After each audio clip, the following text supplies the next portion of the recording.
Ang buntag, mga igsoon, naga salamat kita sa Ginoo tungod sa iya nga kaayo sa atong kinabuhi. Salamat sa Ginoo nga kapadaan kita sa pagtuon siyang pulong bisan sa ingon ani nga panahon nga dili ta makagawa sa atong balay. Basa ako dinhi sa pulong sa Dios sa Psalm 46 verses 1 to 3.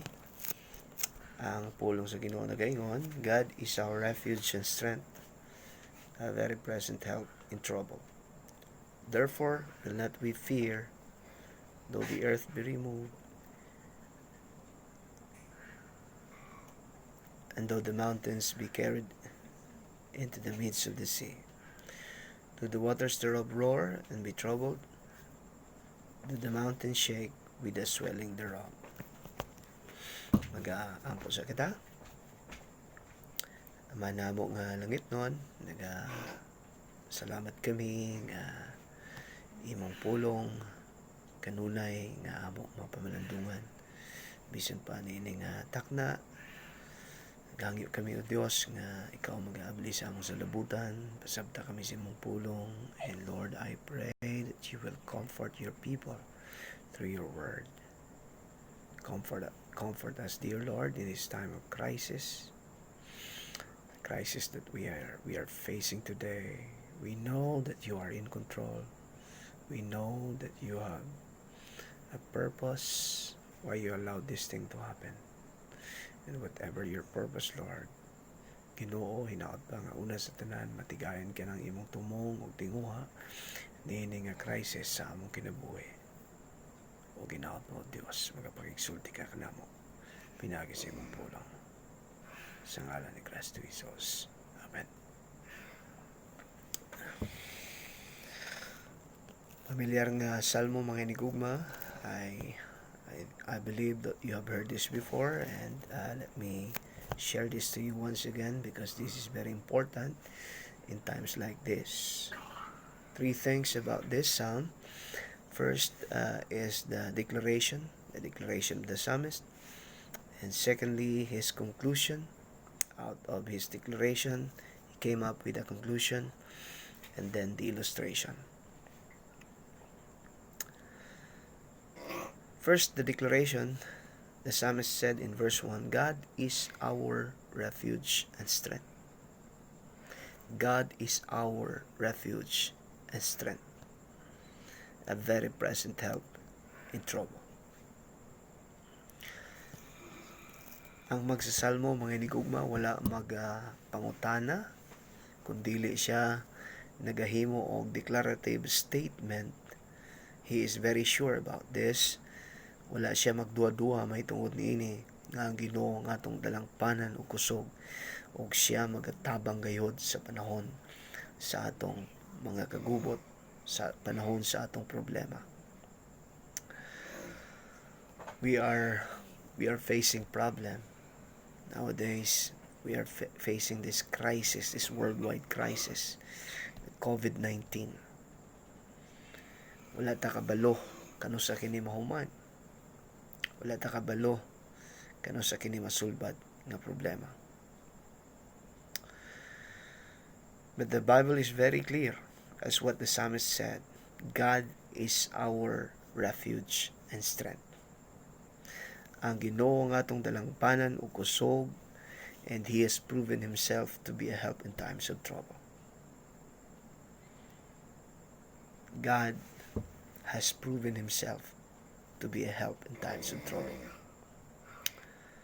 And this trouble that we are facing today is not an exemption.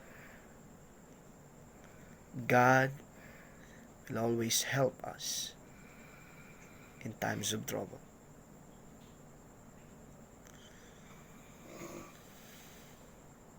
I believe this declaration by the psalmist, when he said God is our refuge, his mind went back to the time where he commanded Joshua to build a city of refuge. And actually, there were 6 cities of refuge. When they divided the promised land, God saw to it that there were uh, 6 cities of refuge be put in the promised land because uh, God wanted everyone to have an easy access for this city of refuge. And what's the purpose? What's the function of the city of refuge? Ang city of refuge gitagana sa Ginoo, ibutang didto aron ang tao makapatay accidentally, pwede siyang undagan dito and he is safe. Because we know that during the Old Testament time, ang makapatay pagapat yun pod. Kinsay mo patay, katong mga paryente sa iyang napatay. O tungod niya na, God saw to it that a person who kills another person accidentally, he may go to a city of refuge and he is safe there. The relatives of the person that he has killed cannot kill him because he is safe there in the city of refuge. In other words, the psalmist is telling here, when he said God is our refuge and strength, a very present help in trouble. When we go to God, when we come to Him in times of trouble, we are safe. We are absolutely safe. If we will compare in the Old Testament time, in the city of refuge, when a person goes there because he has accidentally killed another person, he is not absolutely safe there. Pwede siya makuot dito sa mga paryente sa iyang napatay. Ano man, kaya ang gabantay dito sa city of refuge, mga tao rapot. Pwedeng mabayran, pwedeng malimbungan. But when we go to God as our refuge, the psalmist is clearly implying here that we are absolutely safe when we come to Him as our refuge. Busa mga inigugma, sa panahon nga sama niini, sa panahon nga sama niini giatubang nato ang crisis, COVID-19, worldwide, pandemic, God is always there. We are safe. We are absolutely safe when we come to Him, when we go to Him. He is just a prayer away.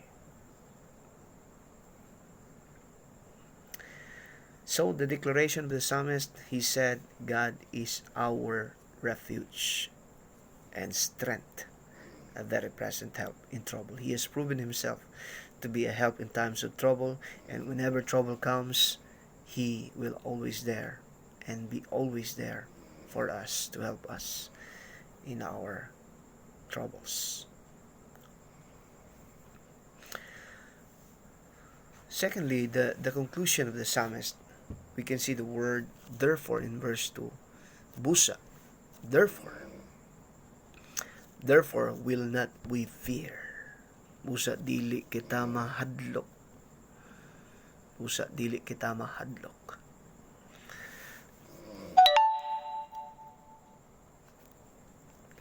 Ngayon igugma ang kahadlok dako kayo nga babag sa atong padayon nga pag-alagad sa Ginoo. Ang atong kahadlok magpaundang sa atong pagsunod kang Kristo. Busa ang Biblia nagatudlo kanato nga ang Ginoo magtabang kanato sa panahon sa atong mga kagubot.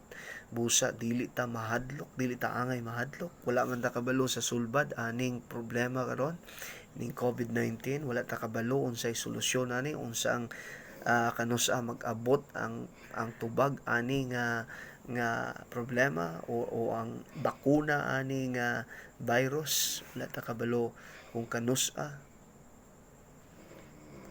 Apan ingon sa magsasalmo, busa dili kita mahadlok nga naman tungod kay ang Ginoo nga atong dalangpanan.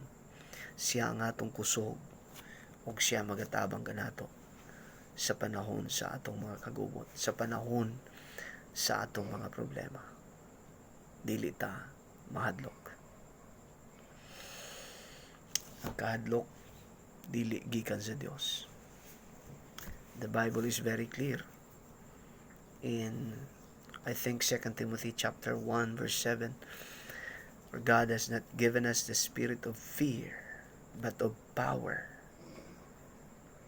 and of a sound mind. Inaot pa mga inigugma nga niining problema nga atong ginatubang karon, dili ta mahadlok, kundili magpabiling kita diya sa ligdong nga panghuna-una, maayo nga panghuna-una. Pabilin kita magahimo sa mga maayong butang. Pabilin kita magatuon sa pulong sa Dios. Pabilin kita magapangamuyo sa Ginoo, magasalig sa Ginoo sa panahon nga sama niini. Dili kita mahadlok. Therefore will not we fear.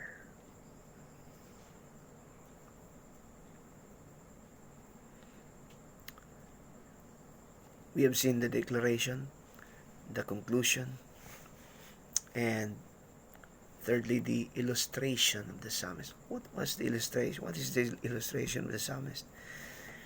He said, though the earth be removed, and though the mountains be carried into the midst of the sea, though the waters thereof roar and be troubled, though the mountains shake with the swelling thereof. Mga panghitabo nawa pa nato masinati. Mga panghitabo nga daw imposible nga mahitabo. Bisan matangtang ang kalibutan, bisan ang bukid mubalhin sa dagat or tunga-tunga sa dagat,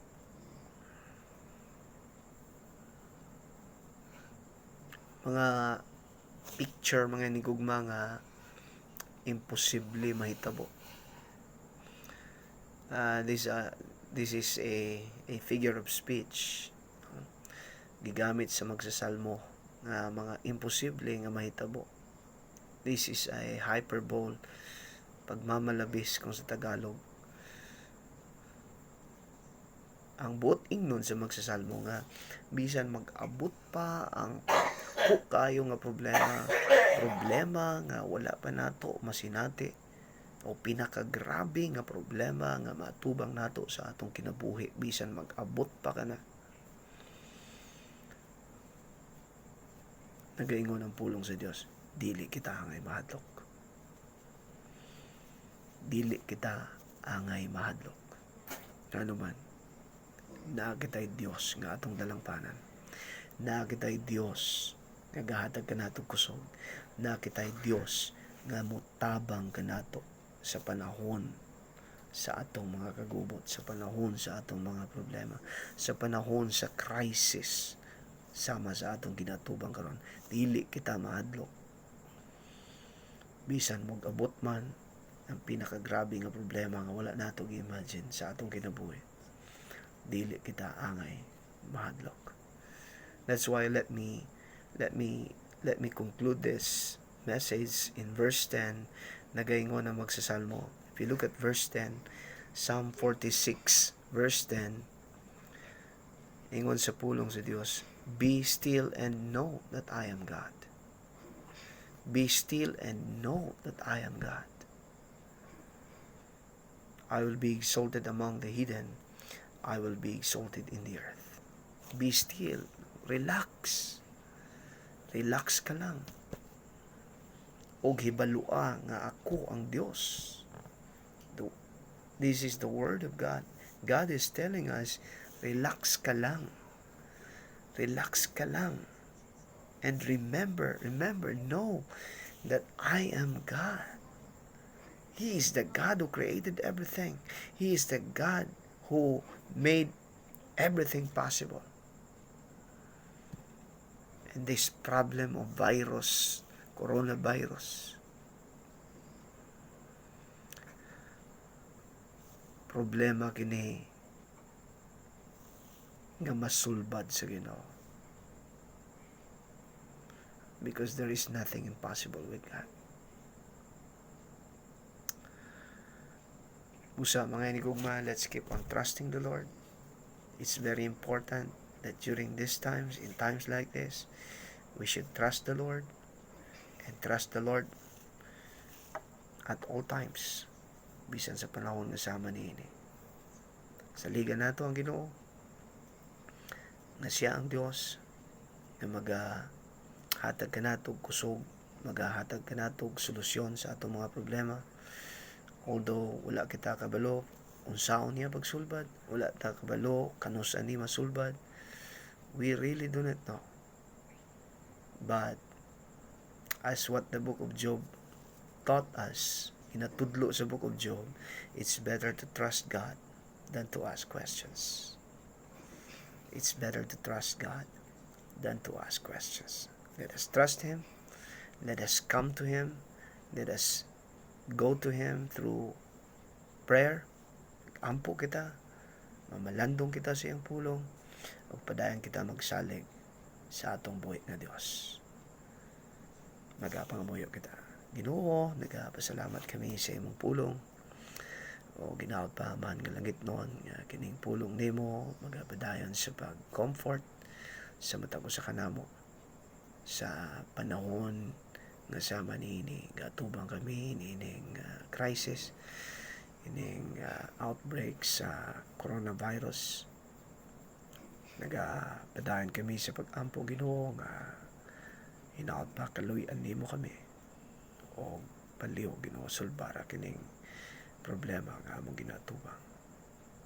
Teach us to trust you always, to come to you and talk to you.